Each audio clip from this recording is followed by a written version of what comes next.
Put 'em up, put 'em up, put 'em up now. Yeah, yeah. F-U-N-D-E-D-M-E-X-T.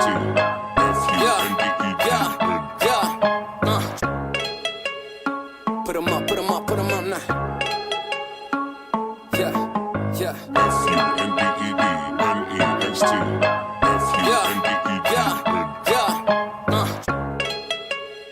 Put 'em up, put 'em up, put 'em up now. Yeah, yeah. F-U-N-D-E-D-M-E-X-T. Yeah, yeah, yeah. Put 'em up, put 'em up, put 'em up now. Yeah, yeah. F-U-N-D-E-D-M-E-X-T. Yeah, yeah, yeah. Put 'em up, put 'em up, put 'em up now. Yeah, yeah. F-U-N-D-E-D-M-E-X-T. Yeah, yeah, yeah.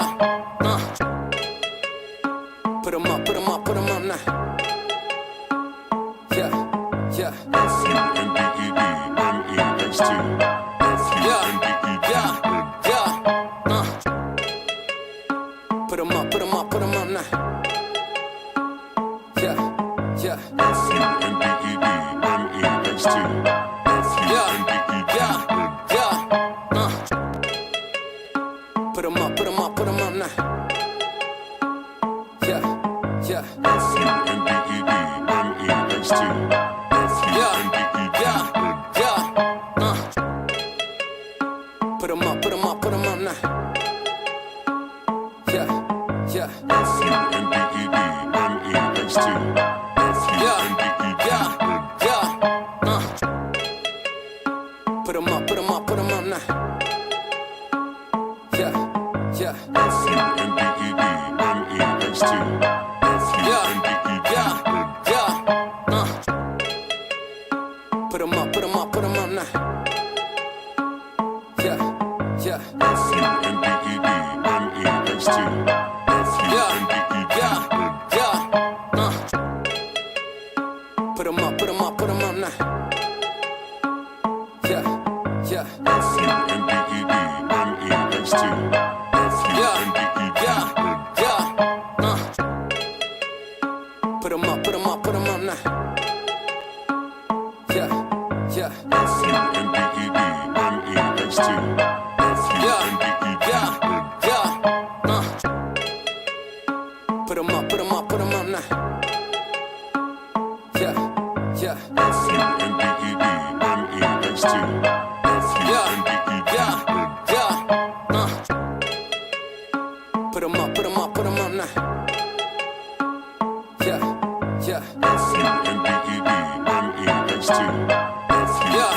yeah, yeah. Put 'em up, put 'em up, put 'em up now. Yeah, yeah. F-U-N-D-E-D-M-E-X-T. Yeah, yeah, yeah.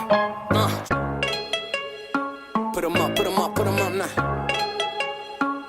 Yeah, yeah. F-U-N-D-E-D-M-E-X-T. Yeah, yeah, yeah. Put 'em up, put 'em up, put 'em up now. Yeah,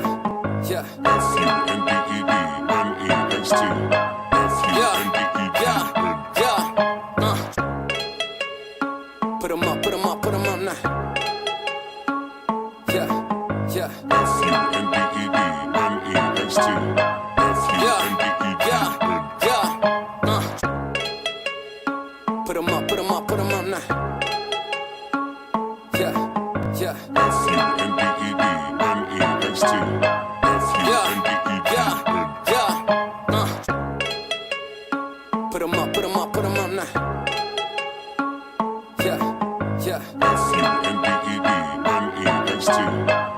Yeah, yeah, yeah. Put 'em up, put 'em up, put 'em up now. Yeah, yeah. F-U-N-D-E-D-M-E-X-T. Yeah, yeah, yeah. Put 'em up, put 'em up, put 'em up now. Yeah, yeah. F-U-N-D-E-D-M-E-X-T. Yeah, yeah, yeah. Put 'em up, put 'em up, put 'em up now. You're going to lose money at some point. You're going to have days where you're losing. You're going to have weeks where you're losing.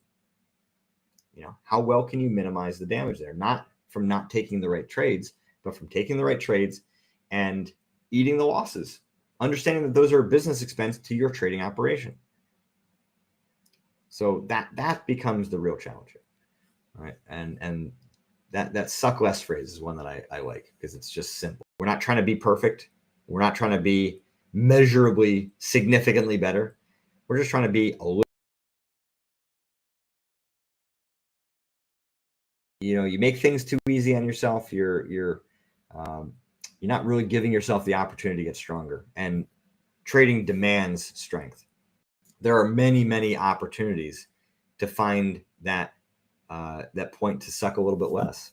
You got to find it, even if it means just ripping yourself away from the desk, closing your computer hard stop, just turning the thing off, walking away, coming back in an hour, coming back tomorrow, coming back in a week. Well done. You did something different. You built some strength. Now you got repetition, data.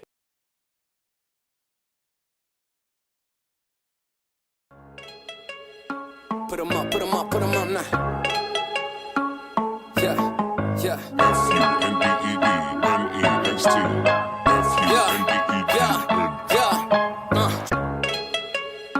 Put 'em up, put 'em up, put 'em up now.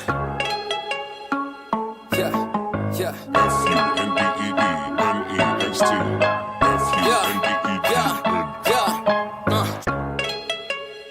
Put 'em up, put 'em up, put 'em up now. Yeah. FUMBEDMEXT. Put 'em up, put 'em up, put 'em up now. Yeah. FUMBEDMEXT.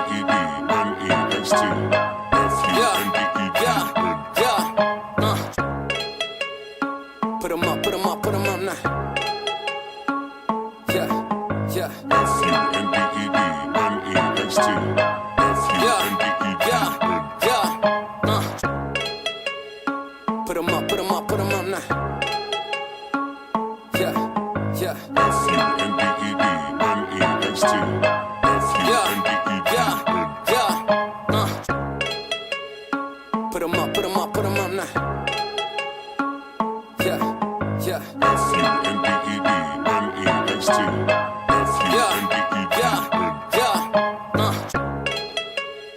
Put 'em up, put 'em up, put 'em up now. Yeah. FUMBEDMEXT. Put 'em up, put 'em up, put 'em up now. Yeah. FUMBEDMEXT.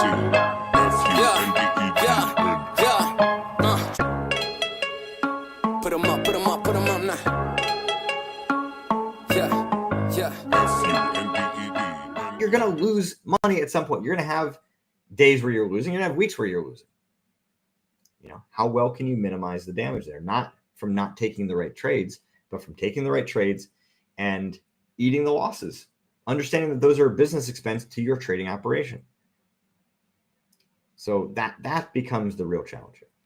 All right. And that suck less phrase is one that I like, because it's just simple. We're not trying to be perfect. We're not trying to be measurably significantly better. We're just trying to be a little bit less.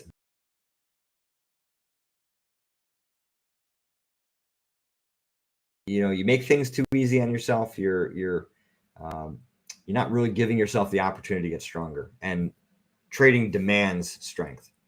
There are many opportunities to find that point to suck a little bit less.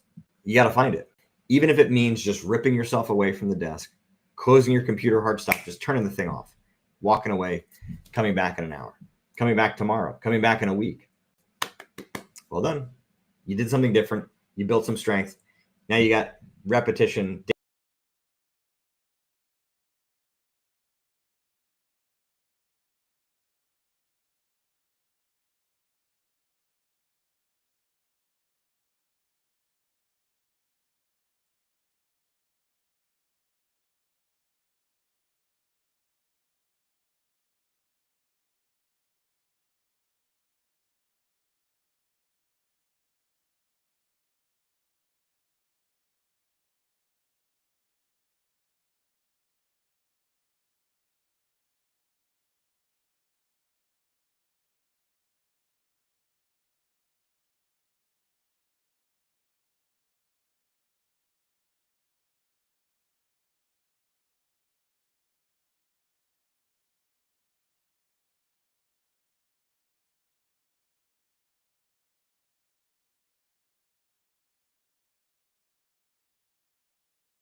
Put 'em up, put 'em up, put 'em up now. Yeah, yeah. F-U-N-D-E-D-M-E-X-T. Yeah, yeah, yeah. Put 'em up, put 'em up, put 'em up now. Yeah, yeah. F-U-N-D-E-D-M-E-X-T. Yeah, yeah, yeah. Put 'em up, put 'em up, put 'em up now. Yeah, yeah. F-U-N-D-E-D-M-E-X-T. Yeah, yeah, yeah. Put 'em up, put 'em up, put 'em up now. Yeah, yeah. F-U-N-D-E-D-M-E-X-T. Yeah, yeah, yeah. Put 'em up, put 'em up, put 'em up now. Yeah, yeah. F-U-N-D-E-D-M-E-X-T. Yeah, yeah, yeah. Put 'em up, put 'em up, put 'em up now. Yeah, yeah. F-U-N-D-E-D-M-E-X-T. Yeah, yeah, yeah. Put 'em up, put 'em up, put 'em up now. Yeah, yeah. F-U-N-D-E-D-M-E-X-T. Yeah, yeah, yeah. Put 'em up, put 'em up, put 'em up now. Yeah, yeah. F-U-N-D-E-D-M-E-X-T.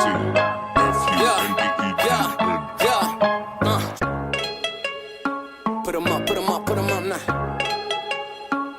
Yeah, yeah. F-U-N-D-E-D-M-E-X-T. Yeah, yeah, yeah. What is up, everybody? Sorry for the delay, a little technical difficulties, but fixed. Here we go. Let's go, let's go, let's go. Happy to be back for another edition. Happy to be working with you all again. Great to see some of the clips from last week. I think it was very, very helpful to see some of those. And I'm curious, right? For those that were here last time, did you suck less? Did you find some spots where you were, battled through and were able to be a little bit less bad? Obviously we want those times where you're even better than you were before, but that's not a reality in all circumstances, right? You're going to be tested. Trading is hard and challenging at times. And when it is, did you find a little bit of strength? Did you find a little bit of progress at those times when it was harder? Yeah. So again, a critical idea going through those boom and bust cycles where, you're kind of working through both how to avoid the overconfidence and then also how to recover a bit faster. Now today we're talking about FOMO, and I want to be answering your questions about FOMO. I've got some topics some thoughts that I want to share out of the gate here to kind of get us started. But FOMO is certainly one of the reasons why you can kind of provoke that boom and bust cycle, because you start taking trades that you shouldn't. You get yourself out of line, and very quickly can kind of trigger that revenge trading and the desire to make a lot of money back, in kind of counter reaction to the mistakes that FOMO drove you into.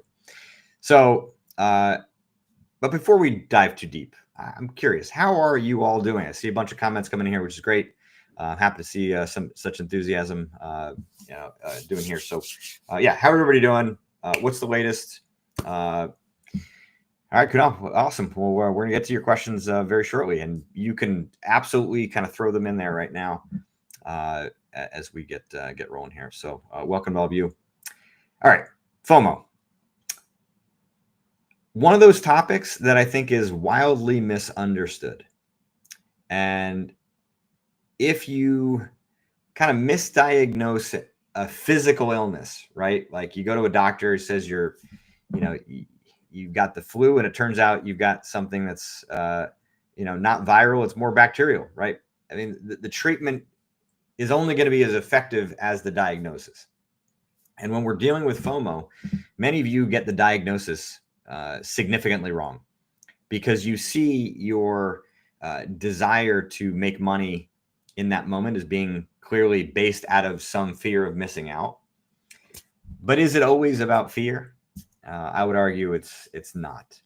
I would argue that in many cases, it's actually about a hatred of losing, because to you, seeing other people make money and you're not, to see other people passing challenges, getting payouts and you're not, feels like a loss, feels like you're falling behind, feels like you're kind of taking steps backwards. So it's not really about the fear of missing out. It's that you don't want to lose. So in order to avoid losing, well, then you're going to kind of try to gamble your way up to a better spot. It also can be about confidence, right? Again, same scenario. You're seeing other people making money. You're seeing positions ripping.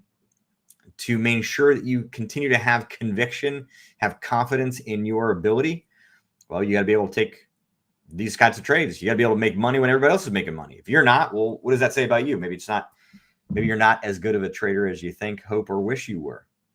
So you jump into these positions quickly to try to prove yourself. So again, it's not really about fear. It's more about a hatred of losing. Maybe it's about a lack of confidence. Then other times, it's just about greed. You want to be able to take advantage of every opportunity that's out there. And you can't. I mean, you're factually going to miss out on opportunities. You're factually unable to capture every move. Frankly, if you were to try to spray it, right, the losses are going to effectively kind of counteract whatever wins you get from the trades that you were able to capture. So accepting your own limitations here is kind of one piece of the puzzle. Accepting your own humanity here is one piece of the puzzle. Many of you don't know where the limitations are of your ability as a trader, and that's because you're still figuring it out. And that's kind of part of this game. When you kind of desperately want to know, when you want to know prematurely, when that drive to make the P&L and to make the money be the proof that you're capable, then you're going to, very much more easily succumb to FOMO, much more easily succumb to the greed, much more easily succumb to the hatred of losing or the desire to not fall behind. So when we start kind of working at correcting FOMO, I want to share with you a quick document here, which actually, see if we can get this up here. So this is called a data collection worksheet. Okay, now this is on my website. This is in a blog called FOMO No Mo. Okay, and this data collection worksheet freely available on my website as well. But you can see it's not a very complicated idea, right? Okay, you can very easily just create this template for yourself. Okay, it's very, very important that you use this tool or take these kinds of notes in the moments where FOMO is kind of sparking. You can feel that impulse, because if you don't address that impulse quickly, it's likely just going to kind of steamroll you and you're going to end up succumbing to it. Secondly, if you don't even see it, and that's sometimes the problems, right? You don't even see the impulse that occurs where it just kind of you're like in a position you shouldn't be, and then you're kind of figuring out how the heck did you get here, and it's only in retrospect you realize that FOMO is part of the problem. Okay, so when we look at collecting data, it's important as soon as you kind of feel that impulse for FOMO that you start kind of capturing this information. So yeah, and there you can see the link to the worksheets, jaredtendler.com, FOMO No Mo. All right, so here's what we're looking for. What's the situation, right? In this case, it was cluster buying, tend to do a lot of buying on an up day in a market. Okay, cool. Trigger. Okay, up day is there. So alts have identified are all moving, and I want to get involved before they get away. Makes perfect sense, right? Now, thoughts. I'm watching some make big moves and missing out on money-making opportunity. Okay, the emotion is there, some excitement, some FOMO. Okay, a burst of buying of a few names that are all moving. The action here, right? Moving quickly, often because I cannot spend enough time on this while at work. Okay, so situation is, right, you're just doing your absolute darndest to be able to capture as much as you possibly can. Okay, now the change in decision-making, this is a key one. We're not talking about a correction here. We're talking about how does your mind change in a bad way in how you're making a decision around this particular trade. Okay, in this case, just moving too quickly, right? Should be buying partials, but when I feel like I'm buying too much, right? Need to be more selective and have a few names, right? Clearly over trading.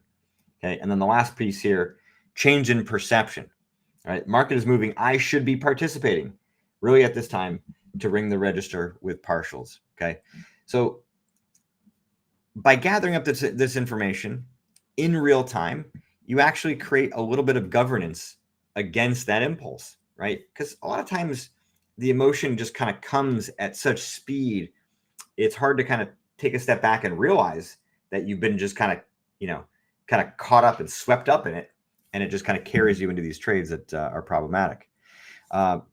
So when you are writing this down in real time, it gives you a chance to kind of separate a little bit, take a step back and observe what is happening, what's going through your mind, what's going through your emotions, what's in your actions or behaviors, because all of those data points then become signals for you that can alert you in the future that there's a problem, in particular that you're at risk for FOMO or already have succumbed to it. Now you got to make a decision to figure out how to unwind it properly. All right, so I'm going to stop the screen share here. The repetition of this over time is going to help you to gain some really precise detail of how you experience FOMO.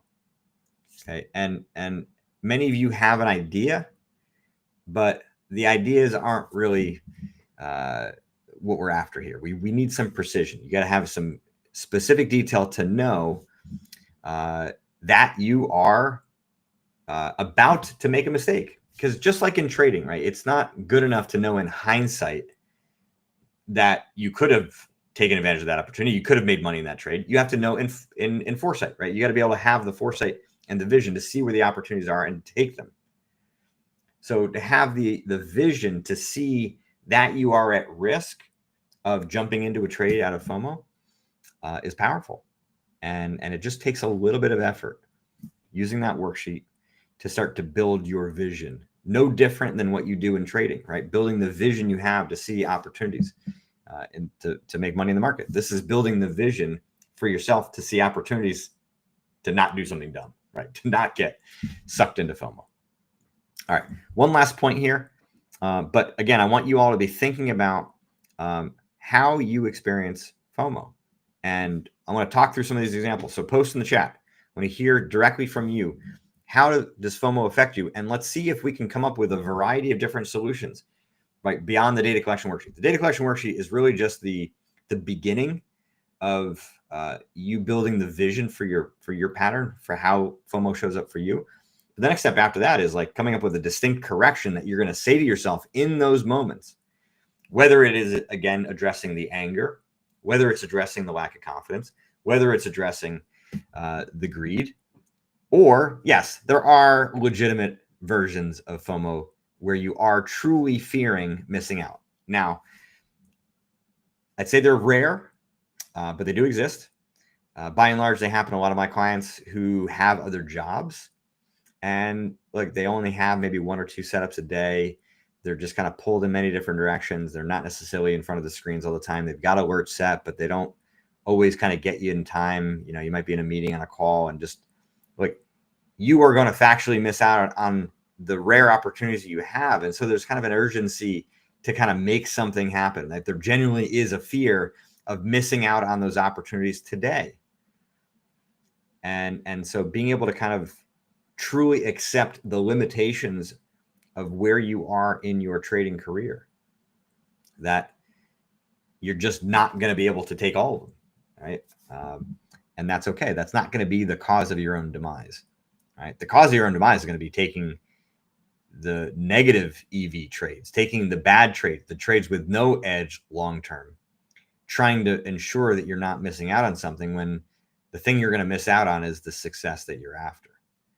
So again, it becomes a short-term, long-term kind of deal here. You're trying to coax and convince yourself that by doing the right things today, there's no guarantee of success in the future, but you at least give yourself the option, right? If you're doing the wrong things today, you're basically guaranteeing you're not going to be successful long-term, even if you capture some money in the short term. You capture a bunch of money in the short term, just if that's all you're going to do, you're not going to try to get better and improve, then just quit, lock up that money and walk away. And, kind of like you just got lucky in the lottery.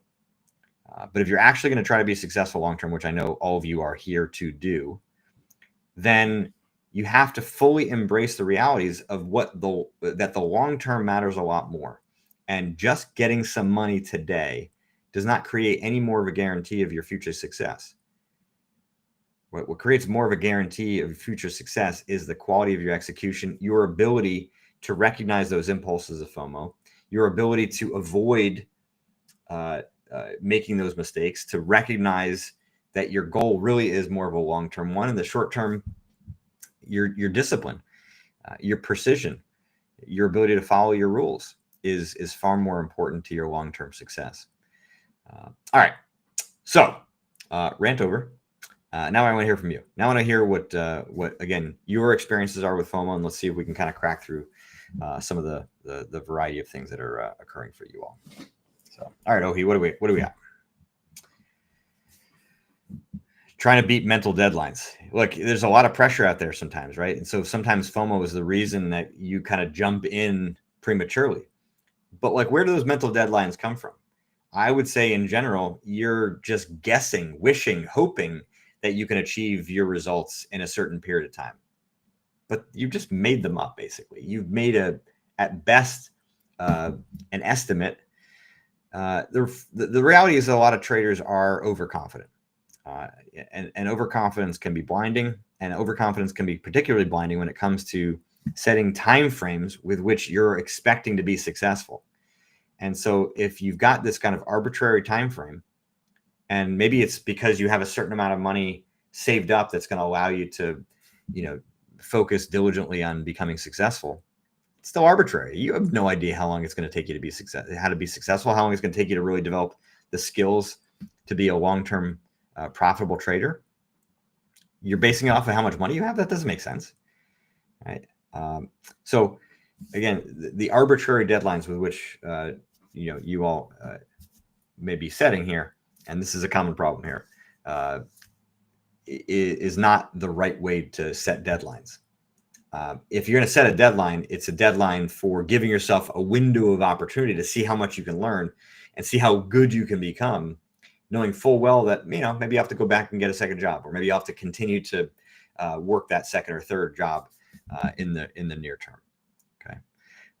So yeah, good there. Good question.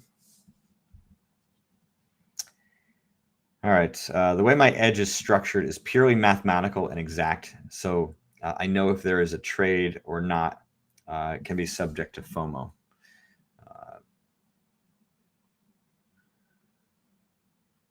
Yeah, it sounds like you don't. I think with an edge, one trusts. Okay, so you're basically providing some advice here. I think with an edge, one trusts there isn't a thing like FOMO.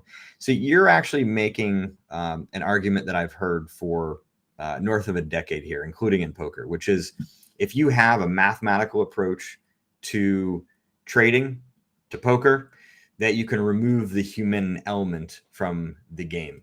And for some people, that is true. But there are a lot of people who are not that way. So yes, you're correct for yourself, but there's a lot of diversity that exists in how people operate. Some are just more emotional by their nature. Some, have other whims that they've got to address, and part of their personality, needs to be kind of rounded out. So I don't disagree with you in totality. I do disagree with you in totality. I do agree with you that it is a tactic that one can use, but even with that, there are plenty of people who have these kind of underlying biases, these, drives towards hate, this avoidance of losing, this confidence issue, some greed. Like, these are fundamental realities for a lot of people. And just taking a mathematical approach is only going to suppress those issues. It's not going to actually solve them.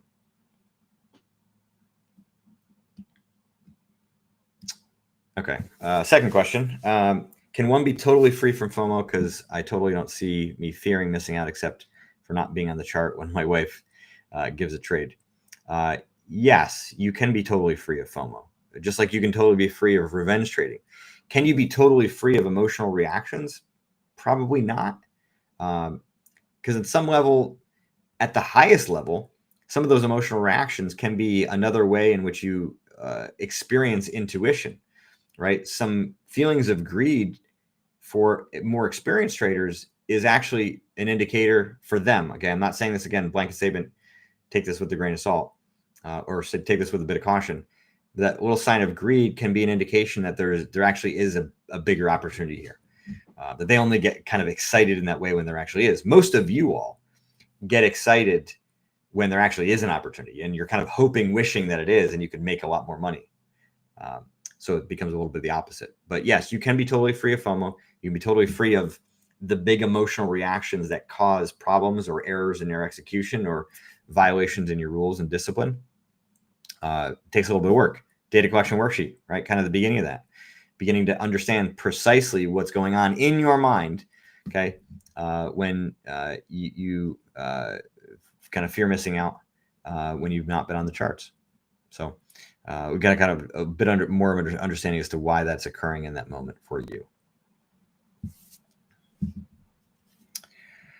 It is close to impossible because you should be a robot and we aren't.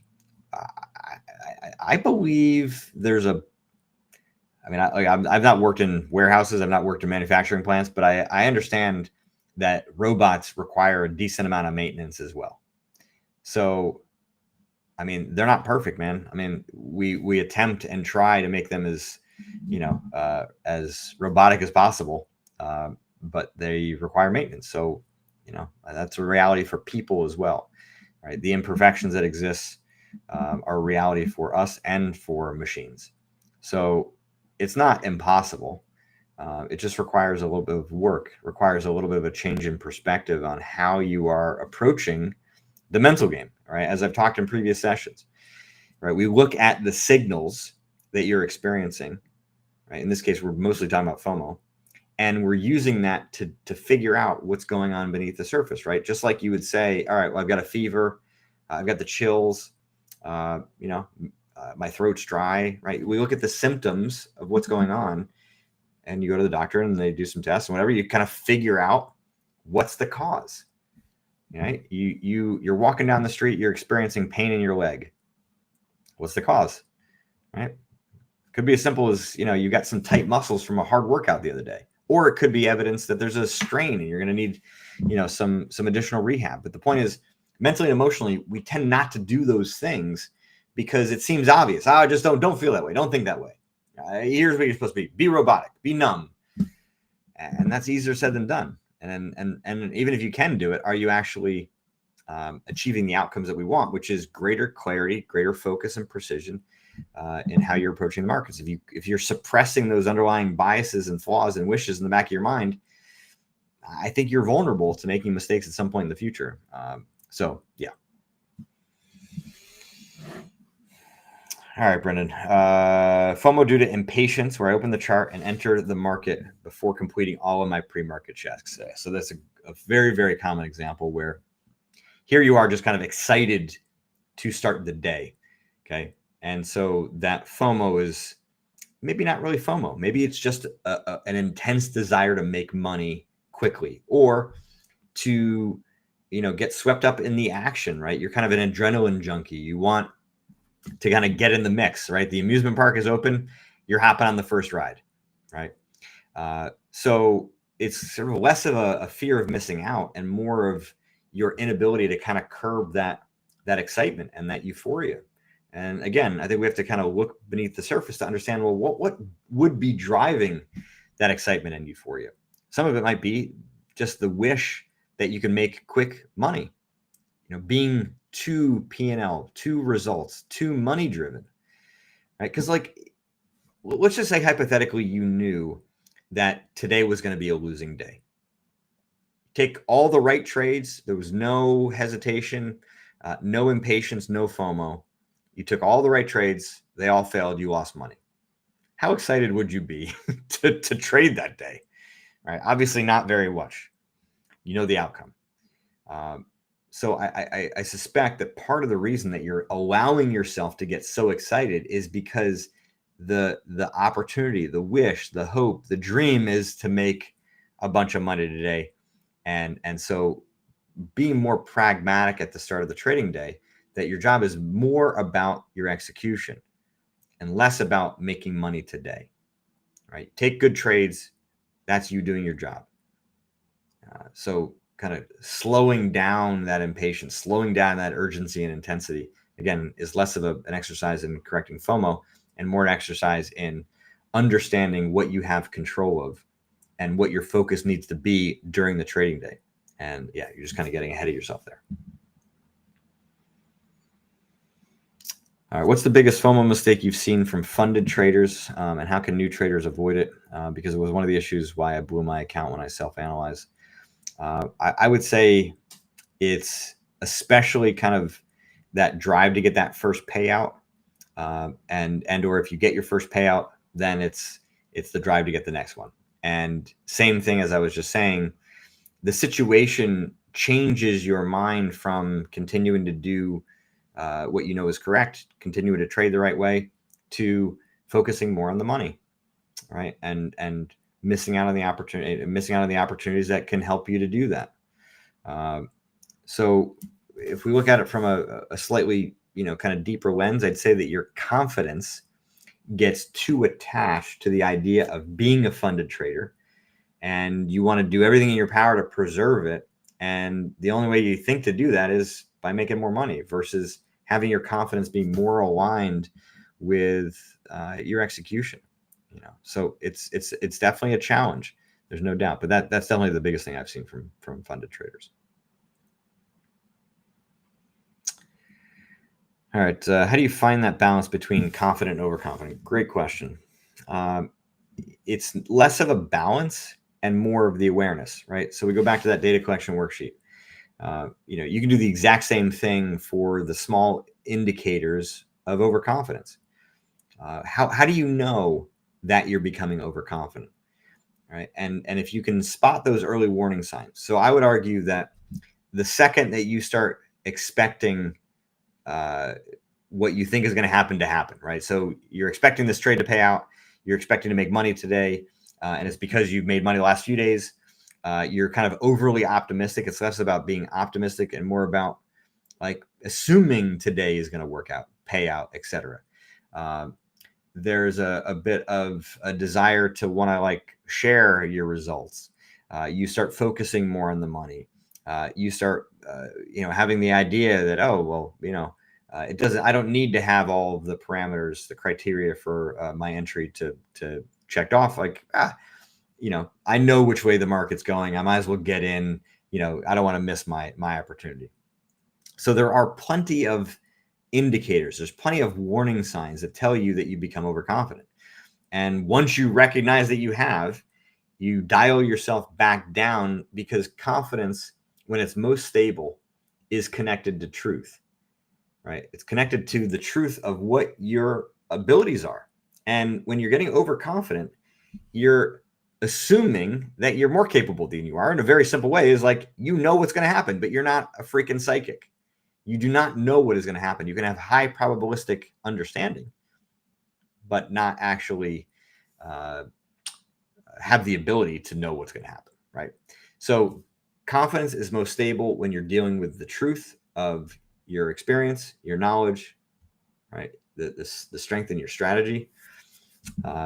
That's how you stay solid. And recognizing those impulses of overconfidence gives you the opportunity to kind of get yourself back grounded, solid again. Sometimes it's not easy, right? Because the overconfidence feels good. And who doesn't want to feel good? Who doesn't want to feel great? Feeling better must be better. There's just this you kind of just get swept away in it. So yeah, I think it's less about balance and more about the recognition and the grounding, the stability, the solidness with which you understand your abilities,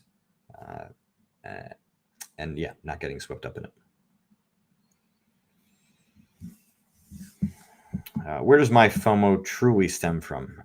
Is it rooted in past losses, scarcity mindset, or something deep? Well, I don't know you that well, Hamid. Didn't know you until 5 seconds ago, so I can't psychically predict. But The things you're mentioning absolutely can be a cause of it, right? Past losses can then create the impulse to try to make up for those past losses. And it's not about the fear of missing out. It's the drive to take advantage of whatever opportunities you see, right? Whether they're legitimate or not. But it's all driven towards trying to get yourself back to break even, get those losses recouped. That absolutely is a common scenario. Scarcity mindset. Scarcity mindset, FOMO is only going to kind of come out of that if you're trying to compensate for that scarcity mindset, right? Trying to escape from it, not compensate, trying to escape from it.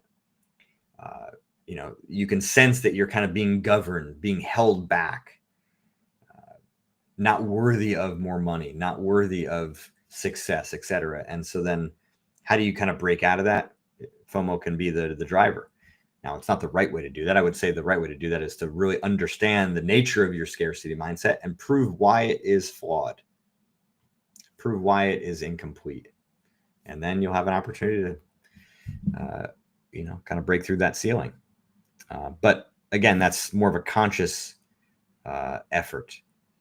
The FOMO is this like unconscious wish to just snap yourself right out of it and overcome it rather than actually crack through it and correct the scarcity mindset. Is it related to something deep? One last piece here on that one. Is it related to something deep? Yes. Look, there's always personal issues that can be kind of part of trading, right? We are human. We are people first before we are traders. And so, yeah, maybe there's a confidence issue that you've got. Maybe you're looking to make a lot of money in trading to compensate for, underperformance that has existed in your life. So, yeah, it absolutely can be personal, but that's not something that I'm going to wade into deeply. But if it's something that you think is relevant to you, then you go work with a therapist. You go kind of start working on yourself on a personal level, and then it will help to start to translate into trading as you work along.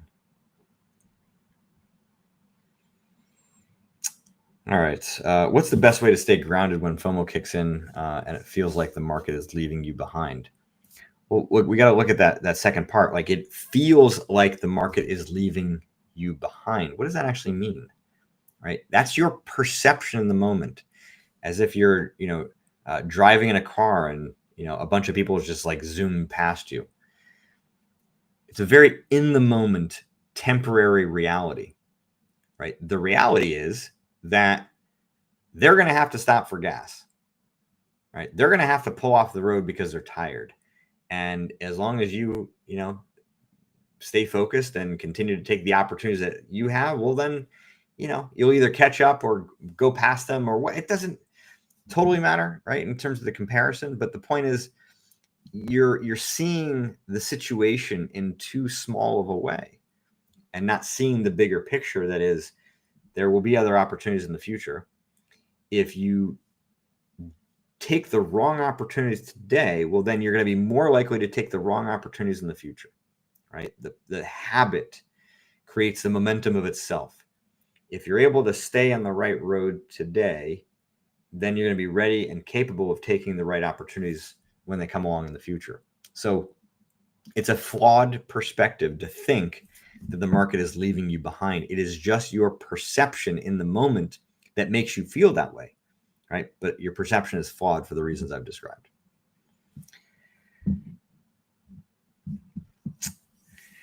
I tend to lose patience when I see an impulse move right before my setup appears. Happens most of the time. What should I do to keep my mindset away from this mentality? I'm hesitating here because I'm not certain that it's purely a mentality problem. There might just be some kind of cleanup that's required here from a technical standpoint. Understanding what this impulse move kind of is indicating right before your setup appears.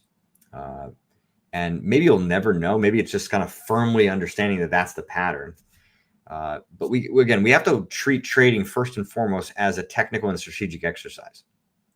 And if there is greater knowledge that's required there to help you have more precision, which I suspect is the case for you there, Farhad, then that's what it is. And again, there's a big difference between having an understanding of your strategy and system and kind of what you're looking for, and having that understanding be so well internalized that you can't not do it.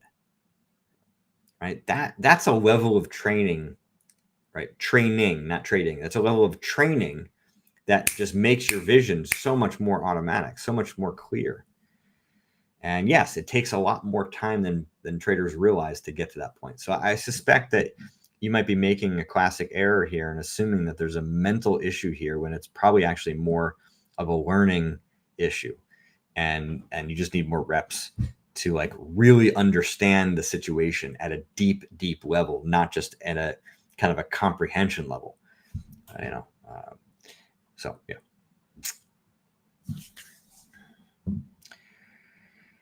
Funny how overconfidence can make you enter funny trades. Yeah, I mean, overconfidence basically makes you blind. It makes you blind to risk. It makes you blind to, it makes you blind to downside risk. You get kind of drunk, a little bit high in your own supply, right? You're a little bit sucked into and diluted by the upside. And if you don't see downside risk, then it makes sense to be able to get into these, weird, funny trades. I mean, that's just it just makes sense that you would from that perspective. I have a strategy, but once I open the charts, I neglect it and just jump in on a trade because I believe that I've done good analysis and know where the market is going and end up losing money. So it's actually a pretty decent follow-up here with talking about overconfidence. I believe I've done good analysis and know where the market is going. That's not your job, right? You're classically overconfident here, right? And you have a sense of where the market is going.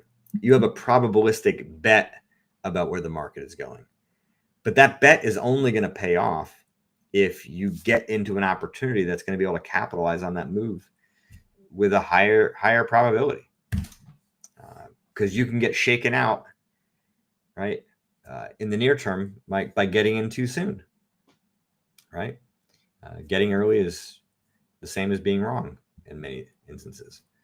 So just because you don't know, and let's even say you do know where the market's going to go, factually speaking, are you going to get chopped up too much to be able to capitalize on that move, right? And that's what the overconfidence kind of blinds you to, right? It blinds you to the downside risk in the short term, right? So you don't know, and you're not supposed to know. That's not your job. Your job is to capitalize on those moves. You talked about this early to how you did not give the how. So how do you, did not give the how. So how do you recommend managing FOMO and then watching other traders hit payouts when you're in drawdown? Again, the how comes from understanding what you're feeling in that moment and what's flawed about it. So because the goal is not to manage FOMO in the long run. The goal is to eviscerate it, right? As was said earlier, right? It can be eliminated, but you can only eliminate it, right? You can only kind of heal your infection, or you can heal the injury to your ankle or your thigh, whatever, right? If you understand the problem with precision and have a good correction. So I would argue that if you're struggling in a drawdown, seeing other traders hitting payouts, like it's just eating away at your confidence, right? The drawdown has already kind of worn you down to a degree, and maybe you're a bit more kind of pessimistic, feeling a bit low, questioning your strategy, having a little bit of doubts, maybe lacking some trust. And then you're seeing other traders make money. It's like pouring salt in the wound. Like it just makes what you're already experiencing that much worse. So it really isn't about FOMO at that point. It's about confidence. And if you had preserved your confidence through that drawdown, which is absolutely possible, well, then you don't have to worry about managing FOMO, because you're not going to like gamble your way to more confidence. You already have what you need, right? You just need the market to kind of turn in your favor again, which it will at some point. You got to a profitable strategy, and you've got the ability to make any adaptations that are required. So it's more about confidence. So the how is not about managing FOMO here. The how is like understanding why your confidence is wearing thin, wearing down in a drawdown. And for a lot of traders, it's just simply because you're far too P&L focused, right? You're defining your competency as a trader based on P&L, not on your execution, not on your strategy, not on your experience. And as a result, then when P&L drops, right, then you feel worse about yourself, even if you are trading properly, which doesn't make a lot of sense, right? Conversely, if you actually were to succumb to FOMO and make a bunch of money, get out of that drawdown quickly, but you took all the wrong trades, you would feel confident again. But that confidence would be paper thin, be a house of cards, right? Easily going to fall apart once it's tested again in the future. So I'm glad you brought this up again, right? We got to get to the how, but the how is a function of what is the cause. And there's a variety of things here, but for sure, all of you can use that data collection worksheet as a tool to gain more precision in what's going through your mind in those situations. So you can, like truly understand the causality, truly understand the root of the problem. And it's not always about fear. It's often about the anger, the confidence, or the greed and overconfidence. Yes, obviously there are examples where there is true fear, but not in this case. So yeah, happy to help. Got it worked out.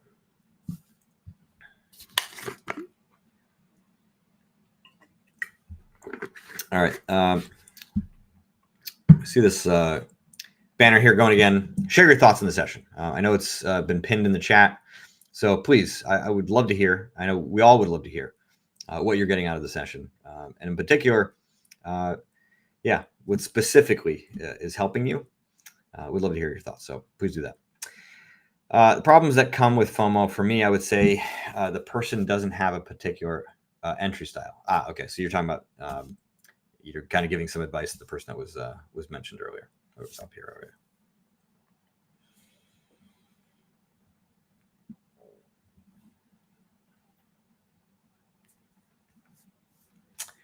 All right, Jason, I think greed and a lack of trust in your system causes FOMO. Yes, 100% can be a cause of it.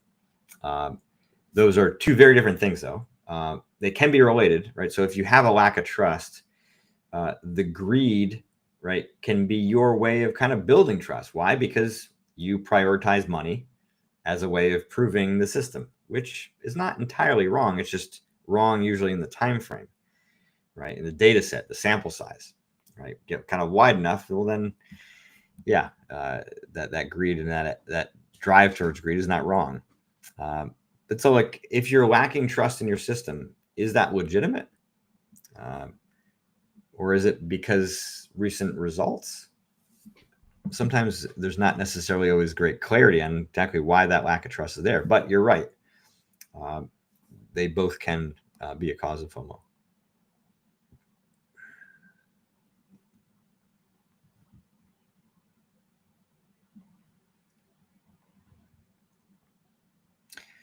What has helped you the most in learning to trust your trading plan instead of chasing moves out of the fear of missing out? So again, I'm not a professional trader here, right? I've worked with high-level traders across the world, right? Institutional traders, fund managers, retail traders who are 7 figures plus, as well as many traders at your level. The thing that I've done the best at is golf, right? That's the area of performance that is my highest.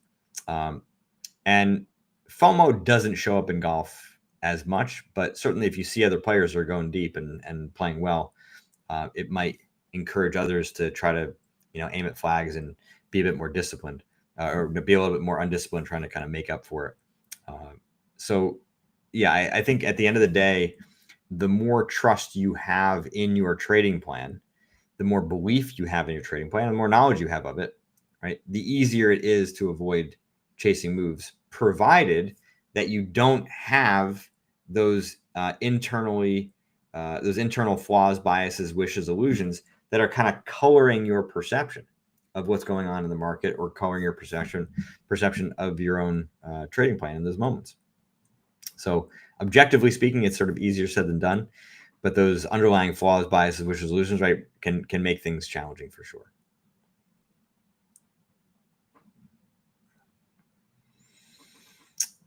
Closing winning trades too short and leaving losing trades too long, thinking it will go back to entry. All right, so yes, it's definitely a common cause of FOMO when you close a trade too short, didn't get the maximum move, you factually missed out on some profit, and so then you attempt to make up for it by jumping into something that is not really, profitable for you long term. So yeah, very common reason for that. So the issue there in my mind is less about the FOMO and the reaction to it, right? Because, on some level, yes, you should be able to kind of eat that and handle it better. And so yes, the desire to kind of make up for it is not optimal. But the bigger problem is like, well, why are you cutting those trades too short? Well, it's likely there is some fear there. There's some attachment, some avoidance of losing back the unrealized P&L and wanting to realize it, right? And kind of get some wins, right? So either from a fear standpoint or a confidence standpoint, you're trying to protect yourself. And that's a common reason why you cut those trades too short. Leaving losing trades on too long, it's not that you think it's going to go back to your entry. You're hoping that that's what's going to happen. And hope is a very dangerous emotion to have in the markets. I am perfectly fine with you having hope in the world, hope outside of things that are, kind of in your purview. But when it comes to things that you have the potential to control, in particular within trading, you cannot rely on hope. Hope is dangerous. Hope removes the urgency, the necessity for you to take advantage, like to be in control and in command. If you succumb to that emotion, it's going to cause a lot of problems. So you kind of have to kill it, right? And the simple answer for that is to say exactly that, right? There is no room for hope in trading. I have to be in control, and in that moment, your control lies in your ability to cut off that trade, right? Eat the loss, learn how to take it.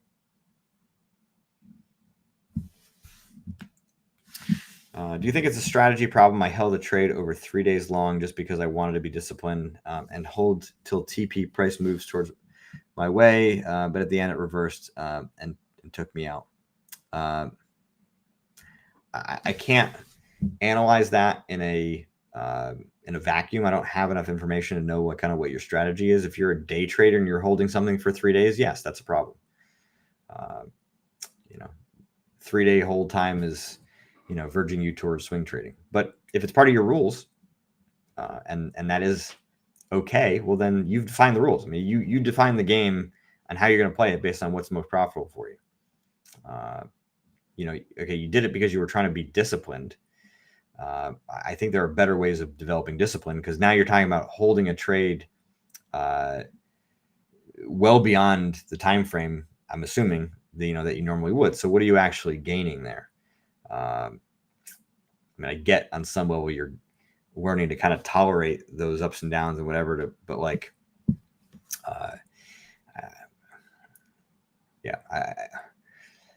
at some point, like if you did it once, fine. But if you're going to continue to do it, there's no way it's not a strategy problem. I think it's a strategy problem in developing the outcome you want, per se, right? Like if you're using this to try to build discipline, that's to me like the wrong strategy. To build the discipline in the right way that you're trying to trade. And if you do it once to kind of like overcook it, totally fine with that. I get there are instances where you're kind of trying to, like, here's the line, you're trying to work yourself up to it, right? The line being like, this is what you want. This is like you being perfectly disciplined. Sometimes it's hard to kind of do this. You kind of have to like overdo it in order to kind of work your way back. If that's your tactic here, then that's cool. But only doing it once. Everything else has to be like actually kind of nailing down your strategy and being disciplined around it that way.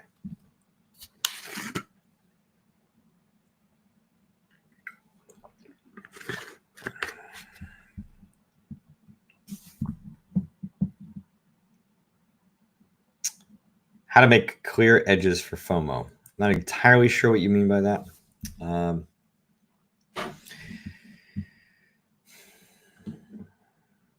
Yeah, I think I need more information there. So, I missed a lot of trades this week. I don't know if it was because of fear or lack of discipline. Can you please tell? How can one overcome fear and be disciplined? I mean, you're asking a couple different things here. You missed a lot of trades this week, but you're not really sure why. That's the first thing you got to work on, right? How do you overcome fear and be disciplined? You don't know if it was because of fear or lack of discipline. I mean, that's the first thing you got to nail down. So in general, if it's fear, you're going to have a heightened level of intensity. Your mind is going to be more kind of in like an overdrive, like overthinking, a lot of second guessing, a lot of doubt, nervousness, tension in your body. Maybe you're holding your chest, not holding your chest, like kind of your chest is kind of tight because you're holding your breath. That's going to be kind of more of the flavor of fear. The lack of discipline, if it's a pure version of it, your energy is low. There's kind of an uncaring attitude. You're allowing kind of the impulsivity to kind of come in, and generally impulsivity with a lack of discipline doesn't really have a lot of thought. Fear typically has way more thoughts. That's what kind of creates that paralysis. The lack of discipline is, it kind of comes up with not a lot of thought. Energy is low, flat, bored, disinterested, etc. That's kind of more the pure. But now kind of reading this again, I can understand a bit more of what you're asking. But I would say, like, if you missed a lot of trades this week, it's unlikely that that's a lack of discipline. Most of the time when I talk to traders, when they're lacking discipline, they're taking plenty of trades, oftentimes too many. And the trades that they're taking at the wrong time in the wrong place. So if you're missing a lot of trades, I would bet that it's more about fear and kind of the paralysis that's kind of going on in your mind that's preventing you from getting into those trades. But either way, data collection worksheet, right? I'll share it. It's not an example of it for fear, but it is, again, the same kind of tool you can use. We can get that back up here. Right. So just start keeping track. Every single time you miss out on a trade, or if you sense that your fear is present, or overthinking, doubt, second guessing, or your energy is low and maybe there's a discipline problem, right? Go through and fill out as much information as you can. Right? And as you do this again and again, over the next couple of weeks, you will absolutely be able to have more detail on why you're missing out on these trades. And then we don't have to guess, right? You can come back here next time and get some direct advice on exactly what you're experiencing.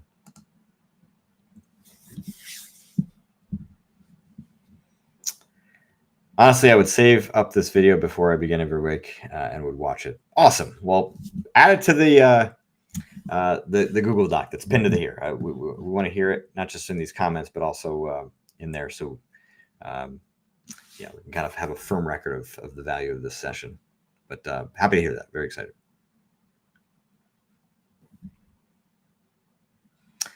How do you stay patient when the market is moving, but your setup hasn't appeared yet? I find it hard to just wait without feeling like I'm missing out. Again, misperception, right? You're only missing out if the setup appears and then you don't take it. That's the miss out. If the market hasn't truly set up for you, then it's not ripe. Again, there's plenty of opportunities to get in. You get in early, you get wicked out, maybe even a couple times, right? It's not about being right once. I guess it is about being right once. It's not about being right in, seeing the market kind of like work in your direction, right? You might be correct, right? In having a decent probabilistic understanding of what's going to happen here. But the waiting is part of the game. So, how do you stay patient? I think it's a deeper understanding of how you make money. And it's not just about, getting in and getting a win. It's ensuring that the probability lines up for you to win the game, not just win this one moment. Number one. Number two, like, because it's hard, there is more strength that gets built in those moments. And so to me, I think what you're doing is you are gaining a stronger connection to the viability of your strategy when you're able to avoid jumping into those positions prematurely, right? And truly having the trust and faith in it, right? It becomes sort of self-reinforcing, right? The longer you're able to wait, the more strength you connect to your strategy, the more trust and faith you have in it. And that becomes more of the, kind of what you carry over into the future, right? If you're kind of wanting to make money quickly, right, that certainly can be an urge in here that's going to cause that violation. If you've been, let's say, lacking a bit of confidence because you're in a bit of a drawdown, and then this appears, well, then maybe it's more about trying to get that confidence back. So there can be other kind of variables here, but in a kind of a pure sense, I think what I've said is probably most relevant for you. Hope is a dangerous asset to have in the market. Asset, I wouldn't necessarily agree with. I think it's just hope is a dangerous emotion to have in the market. The emotion for things that are beyond your control. So that's why it's appropriate in areas that are beyond trading, because there are a lot of things outside of our control. And yes, you could say, well, the market is outside of your control, but your profitability shouldn't be. Right? The viability of your strategy should not be. So if you're having hope in the application, the execution of your strategy, well, that means that you're giving up in control of something that you need to have control of. Follow your plan. Don't chase the market. Yeah, easy to say. Okay.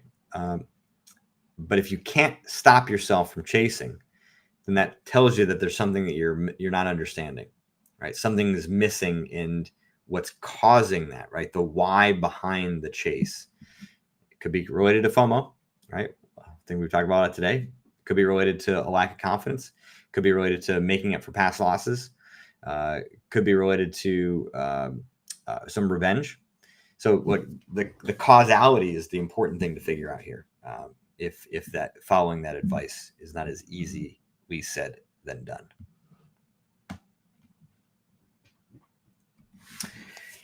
All right. In the mental game of trading, I cover 4 emotions: greed, fear, tilt, and confidence. Hope, as you discussed moments ago, is another major emotion. Why did you not address it? By the way, the book was excellent. Thank you. I did address it. It's in the confidence chapter. It's right along with wishing and hoping, right? Hoping and wishing. It was kind of at the bottom of the confidence chapter, because that's where I kind of saw it fit. Because when we're using or when we're discussing hope, it is again connected to confidence. I think hope becomes more present when there is a lack of confidence, right? When we're succumbing to that illusion of control. So yeah, it's absolutely in there, and I think I say the exact words right. You got to kill it. That's a big part of it. I'm not criticizing you by any means. It's there's like 300 and something odd pages in that book, so I'm not expecting you to know all of it. What's the psychological difference between FOMO and impulsiveness in trading? You're like oversimplifying those two things. There might not be a psychological difference. Like, again, FOMO is just a term that people made up, right? Impulsiveness is just a term that people made up. When we start to dig beneath the surface as to what is actually happening, sometimes people are talking about impulsivity when they're talking about FOMO. Sometimes when they're talking about FOMO, they're talking about a lack of confidence. So yeah, generally speaking, the the actions that are associated with FOMO typically have some version of impulsivity. I mean, you're like reacting quickly, too quickly than you should. So, but I think it's not really like a cycle. I think they're asking like kind of the wrong question here, right? What's the psychological difference? It's not really relevant, right? What's more relevant is what's causing your FOMO for you individually, and what's driving that impulsivity. Some of it is just a lot of bad wiring from years and years of allowing your impulsivity to run wild in your personal life, and then it just naturally bleeds into trading, right? You expect to get what you want quickly, right? There's some entitlement there, right? We live in an instant gratification kind of world, right? And I'm not saying that people that lived in the 1800s didn't have impulsivity too. I'm just saying that the part of the brain with which is rewarded for getting things in a very momentary moment, a momentary piece of time, right? Well, then it starts to get kind of used to that and wants more of it, because who doesn't want to get what they want quickly? I mean, if the impulsivity was correct, well, then rock and roll. Like, let's let this thing fly. So yeah, I think I answered there. All right. What is meant by your understanding of not chasing the market, but instead waiting for the market to come to you? Okay. So the market activity is an endless stream, right? So here you are sitting in a boat on a river, anchored, we'll say. Okay. There's an anchor. You're going to move around a little bit. Okay. So you not chasing the market means you're not going to like pull up the anchor and just start rowing towards, this like piece of gold that you see theoretically floating in the river, right? You're waiting until that gold is going to kind of flow right to you, and you just reach down and grab it. Now, sometimes you reach down and grab it, and something happens, like a big wave comes or a fish comes or whatever, and it like knocks it out of the way, and it's like, oh no, this was a viable opportunity for me to make some money. I should have been able to grab it, but there's variance, and so I wasn't able to grab it. But the point is that there is a recognition that opportunities are going to come your way, so you don't have to go chasing, because look, you pull anchor and start rowing around trying to grab gold everywhere, like you might actually miss out on plenty of opportunities that could have come right your way in your lane. In the rowing over, maybe a big wave comes in and actually knocks you over, and this is the equivalent of you blowing an account. So, generally speaking, the chasing is you trying to force something to happen in the market, which again, you don't have control of, right? Your control lies in your ability to execute your strategy. And in many cases, that means waiting for the strategy to get turned on. Okay. One of the big differences, people ask me differences between poker and trading. One of the big differences is that in trading, you don't know when you're going to get dealt a hand of card, right? You don't know when you're going to get some cards to play with, right? When you're going to get dealt into the game, right? You're sitting there just like waiting for cards to come, and you get some cards, and sometimes they're crap, right? And you got to fold. Sometimes they're great, and then you end up losing on the river, right? You end up losing at some point in the hand, right? Again, there's variance that exists in the game, right? So you have an opportunity comes your way, not really totally right. Checks 4 of the 5 boxes, but not all of them. Or nope, checks all 5, but then you lose. So poker, you're just going to continually get dealt cards, and you're able to kind of make something happen with a bit more skill and proficiency. In trading, you just have to be there waiting around. And that's why, technology is your friend. You can set a bunch of alerts, and you can make it easier on yourself. So you don't have to be sitting there. You can be doing other things in your life, including looking for other ways to make money in the markets, developing other strategies, or doing anything else. Yeah, but that's the general answer to that part.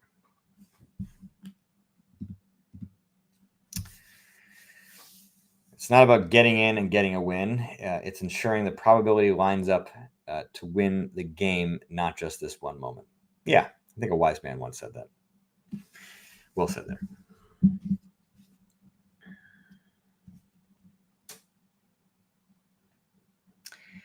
I find a good setup and don't enter the trade and watch it go in the right direction. And then the next setup looks much better.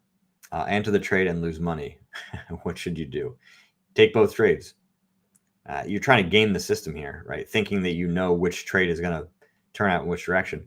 But let's just say that you have a 50%, 51% win rate with a 1-to-1 R return, right? So you're making like pennies here. And let's even just say kind of beyond commissions, all the rest of it, that's enough for you to make money, which it technically is.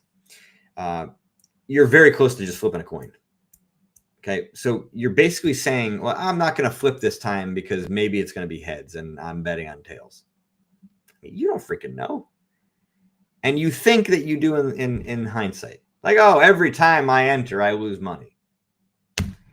Look, probabilities are hard for people to truly understand. Read Fooled by Randomness.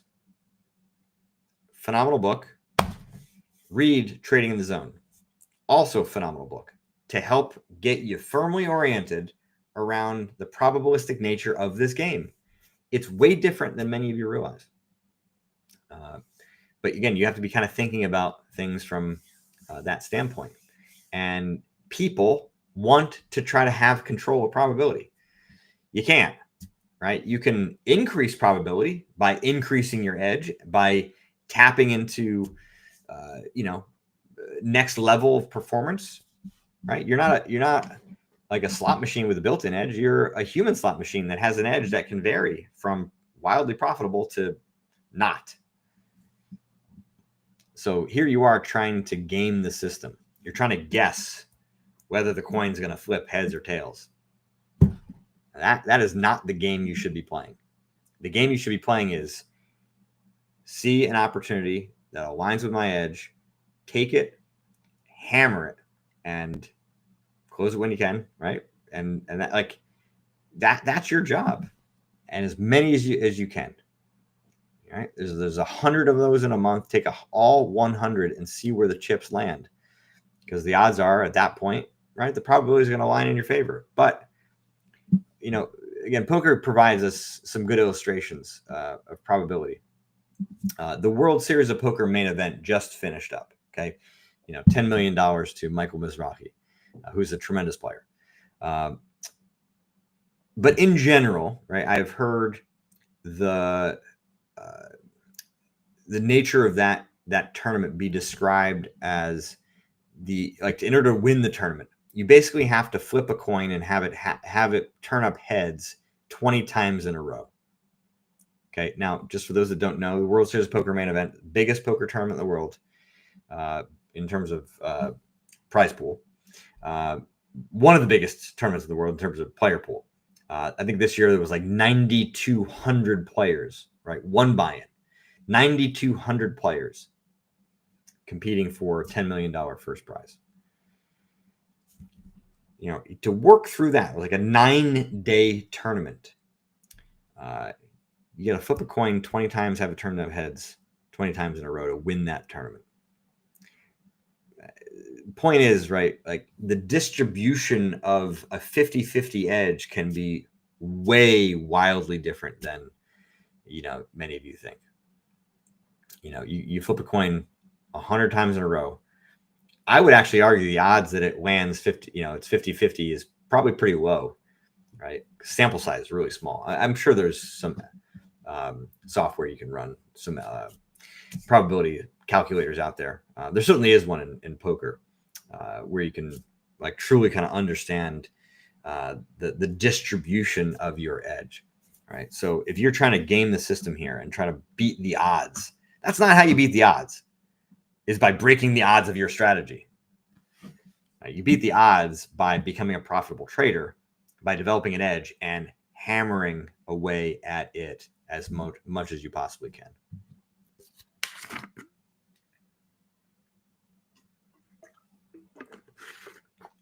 All right. When I read Trading the Zone, one thing Mark said is it's the belief. Okay. Yeah. I mean, I would say belief is important, but it's not required. I generally think desire drive is more important than belief. Like, if you pay attention to the interviews after Olympic gold medalists, or of Olympic gold medalists, sometimes you'll hear people say, I never thought this was possible. Never in my wildest dreams did I think I could make it here. You don't have to believe in order to reach that point.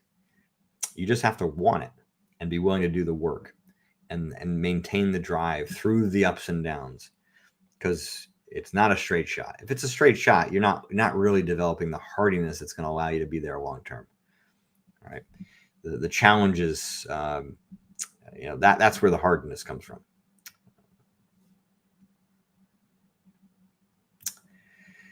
Is FOMO a signal that a trader is too focused on money and not enough on process? Because I do believe this. Now I understand the ground root of FOMO. Yeah. So yes, that is a signal, but it's not the only one. All right. I've talked about a lot of the other examples of it, but yes, absolutely. You can be too focused on money and, just like get fixated on it. And so then, of course, you're going to violate your process and jump into positions that you shouldn't.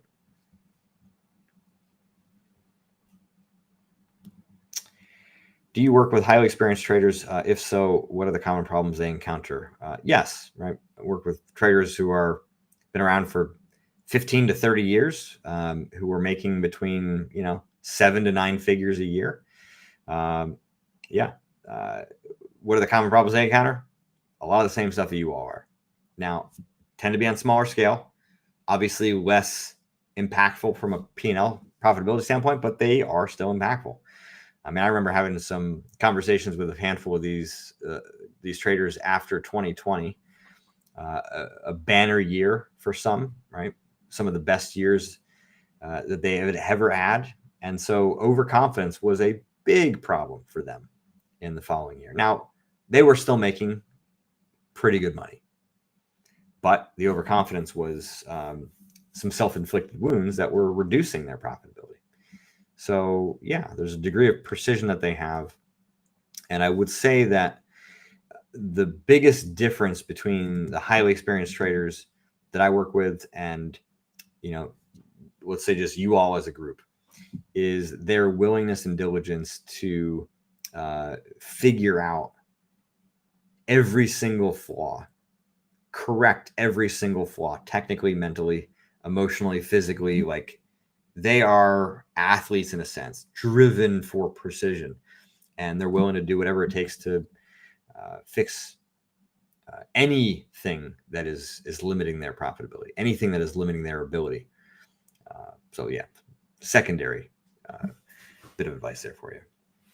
All right, we see that banner here again. I see a number of you saying this is a great session and I'm getting a lot out of it, which I'm super. Here's a good one, right? You're very welcome there, Quentin. So yeah, please fill out that form, which I know is pinned to the top of the chat here.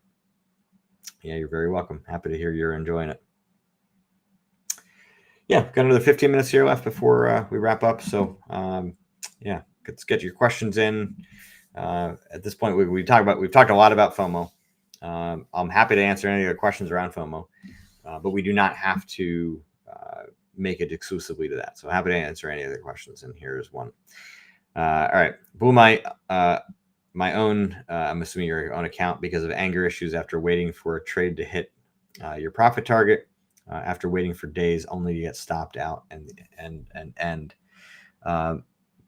so I would argue that you had some decent expectations in there, because like if you weren't expecting that trade to work out, you could take the loss, right? If you were expecting that the trade had X percent probability of loss and X percent probability of win, that was your perspective, right? Let's even say it was like 60-40. 40% of the time is a lot. All right. So you're not expecting it to happen. You're just ready for it because that's a very high likelihood. So your anger is a result of the expectation that that trade was going to win. And when it didn't, well, then bam, the anger spiked because that expectation was just sort of eviscerated in a second.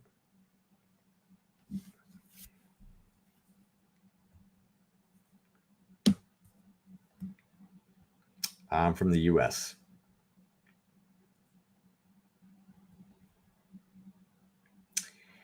Thoughts on scalping and scalper's personality? There's lots of ways to make money. Scalping is one of them. You got to have a little bit of, I'd say, more intense personality.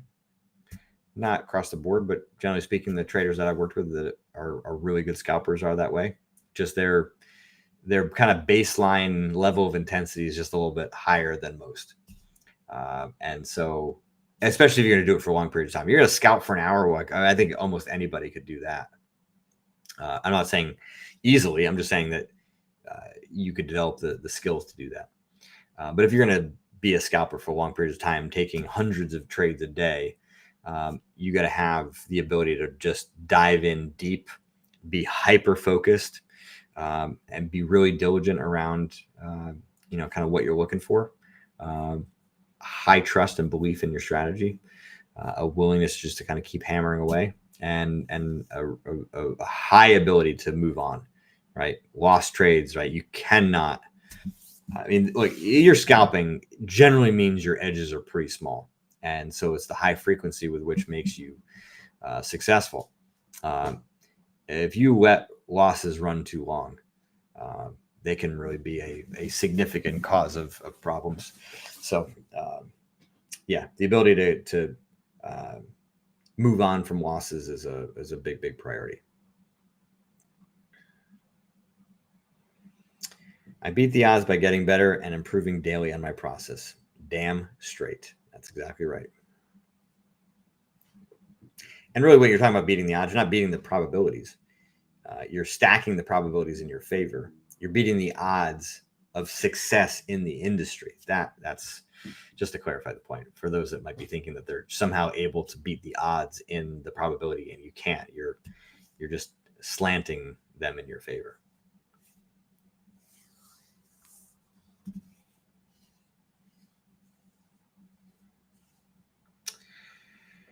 My top most important question is that presently, after done with trading for the day or while waiting, is that I really get bad at focusing on other aspects of life as I just wait. What do I do? I'm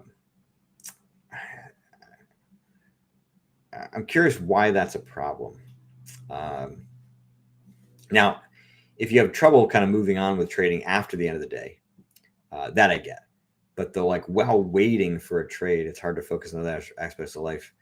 I get that. I mean, there's a kind of an anticipation that's there. You're kind of on edge, like you're, a football player on the sidelines, like who just has to be ready at any moment to go in, and so to think that you can kind of have that full focus on other areas of your life at that time, I think is a little bit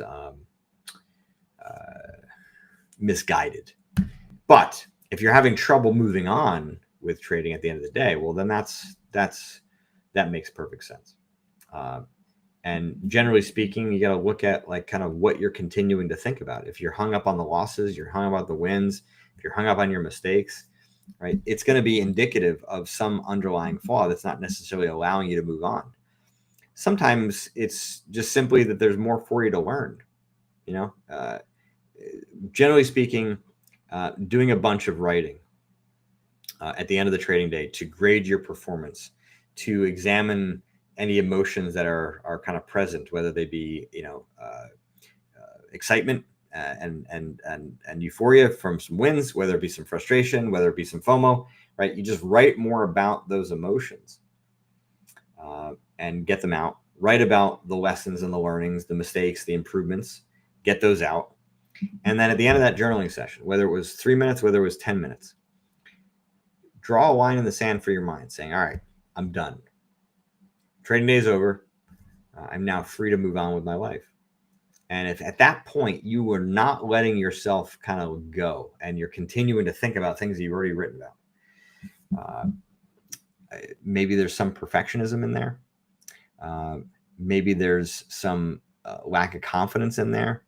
that is like trying desperately to improve or to figure out how to make more money, or again, like try to better understand like why it is that you're not able to let yourself go, why it is that you're kind of holding your nose to the grindstone, forcing yourself to learn more and more. Yeah, that's what I would be curious about.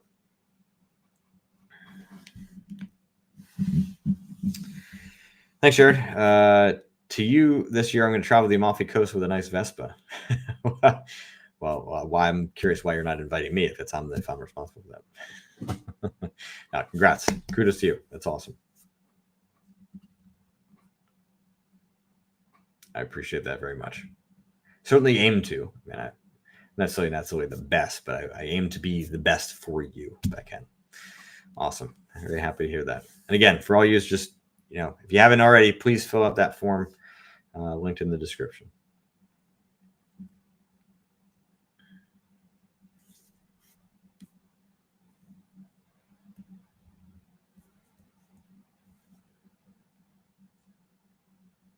Any other questions? Any other problems that you all are facing? We're back here in 2 weeks. All right, we're off next week. Back here in 2. So just be thinking about for yourself over the next couple of weeks. What would be most helpful?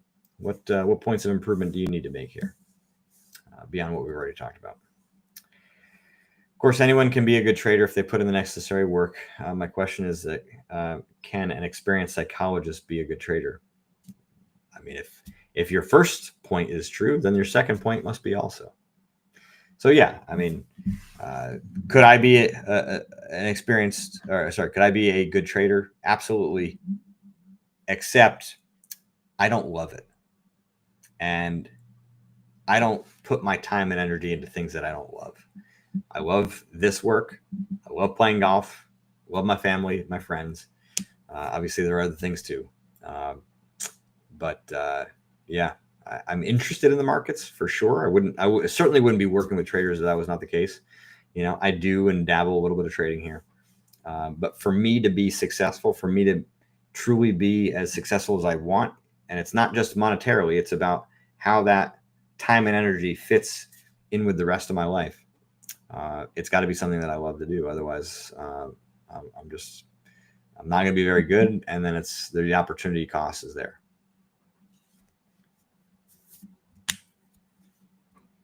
Awesome. Love to hear that. Okay. Yeah. And proof that confidence is an emotion, right? Right. The feeling you get from having some answers, some clarity, some sense that somebody else understands what you're going through. It makes perfect sense why that can happen, right? Something kind of just clicks in place. But I would say take some notes down after today, in terms of what helped here. Obviously, you can rewatch the session, but take some notes down to help kind of internalize and just let those concepts just kind of sink in a little bit deeper. Then that will help to preserve your confidence a little bit longer too.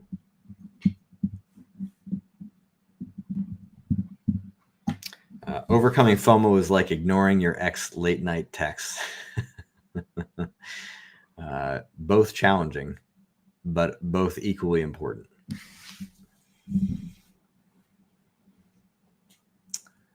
Awesome, Ohi. Appreciate that, man. All right, everybody. Well, that was enjoyable. I'm glad we got a lot of good questions answered here and a lot of good feedback. Super psyched about that. Yeah, excited about the next one. We'll have a couple weeks. Until then, I wish you all well.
you're going to lose money at some point. You're going to have days where you're losing. You're going to have weeks where you're losing. How well can you minimize the damage there? Not from not taking the right trades, but from taking the right trades and eating the losses. Understanding that those are a business expense to your trading operation. So that becomes the real challenge here, right? And that suck less phrase is one that I like, because it's just simple. We're not trying to be perfect. We're not trying to be measurably significantly better. We're just trying to be a little bit.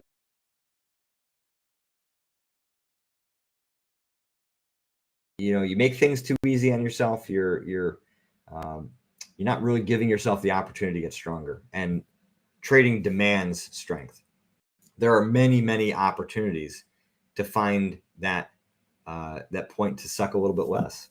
You got to find it, even if it means just ripping yourself away from the desk, closing your computer hard stop, just turning the thing off, walking away, coming back in an hour, coming back tomorrow, coming back in a week. Well done. You did something different. You built some strength. Now you got repetition,